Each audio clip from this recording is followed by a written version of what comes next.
Hi, it's Mike Healy, Superintendent of Argyle Central School, providing a short video with some information about our cafeteria and our meal service for the 2020-21 school year. This year, our Argyle food service team has adopted a theme of back to basics, and our cafeteria is going to look a little different this year, but our food is still going to be delicious and nutritious. All of the safety measures and precautions that we've had to take are done to ensure the safety of our students and our faculty and staff.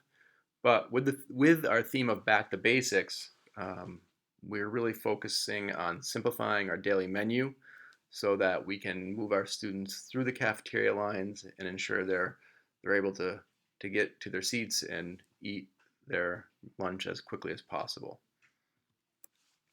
Some information about breakfast this year. Students in grades kindergarten through 6th who are opting for breakfast will have their breakfast in their classrooms. We're serving breakfast in a grab and go model this year. For students in elementary school, um, the breakfast will be served outside of the multi-purpose room. And if students opt to purchase those meals, the breakfast there, they'll be available there. If students qualify for free and reduced meals, he or she will receive the meal for free. So what will happen is the student will come into the building in the morning, either off the bus or from being dropped off. As they go through the school to their classroom, they'll grab their breakfast and they will be able to eat that in their classroom. We're asking that our students really work hard to memorize their lunch pin numbers or their meal pins, as this year they have to verbally tell the cashier the pins, and those pin numbers were sent home in our cafeteria information mailing a week or so ago. So we're not going to have our students touching the pin pads this year. They just need to verbally communicate that number to our cashier. Students in grades 7 through 12, they'll come through the building either off the bus or in our main entrance in the morning. They can go directly to the cafeteria and they'll be able to go right through the serving line, grab their grab and go breakfast, and we have a portion of our cafeteria dedicated to breakfast for them. And once they're finished, they'll go directly to their first period class. Our breakfast menu is on our website. That's www.argylecsd.org. And this year, all of our breakfast service begins at 8 o'clock when our doors open. So our doors are opening at 8 and breakfast will be available right away. Again, with our theme of back to basics, we'll still be serving our same great food options, just in a more simplified manner. And most items will be served directly to students as they go through the lunch line, as opposed to students grabbing their option and putting it on the tray.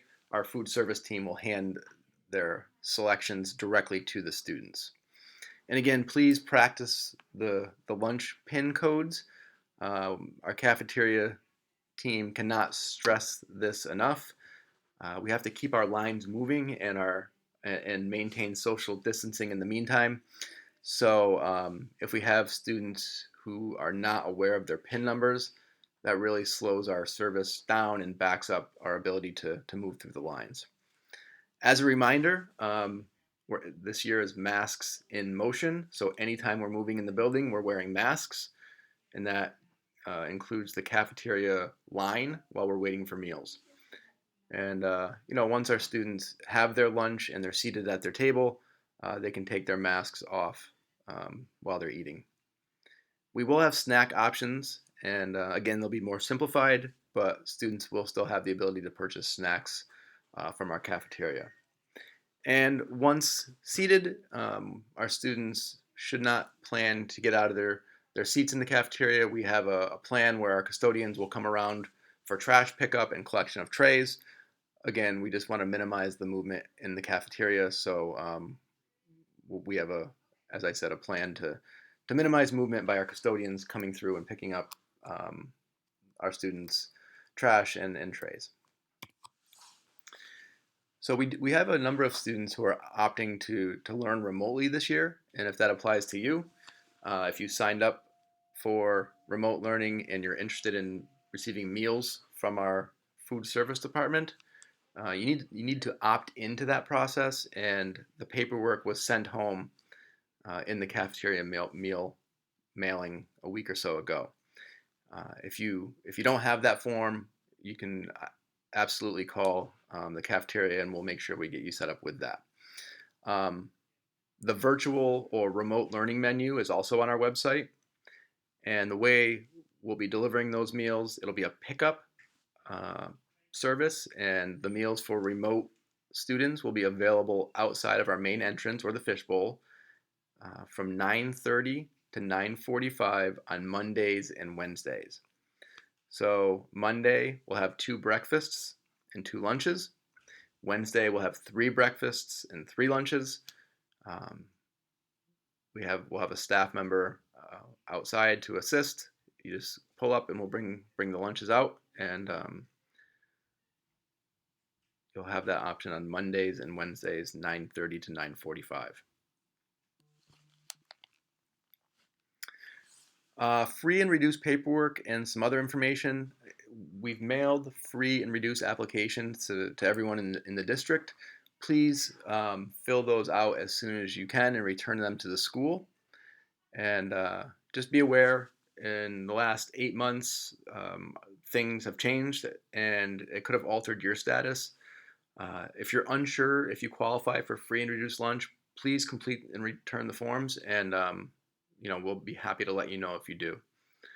And that's one of the things that not many parents are aware of, that is our free and reduced percentages affect different funding and aid that we receive to the district. So we're always asking that even if it's possible that you might qualify, please fill out that form and send it back to the school. Even if you don't take advantage of that, it does help our numbers when it comes to funding and the aid that we receive from the state and federal government. And also, we have a new classroom celebration form on our website, our cafeteria page. And with all the changes, um, the food service department created a birthday order form in order for parents to purchase a treat for kids in the classroom, since we can no longer bring those in from home. So, again, that was a brief overview. And if you have questions about meals or breakfast or lunch or anything pertaining to food service, please contact Megan Wilkins. She's our ACS Food Service Director. You can see the numbers here, extension 519, or her email. And she will be happy to help you out and answer any of your concerns. All right, thank you.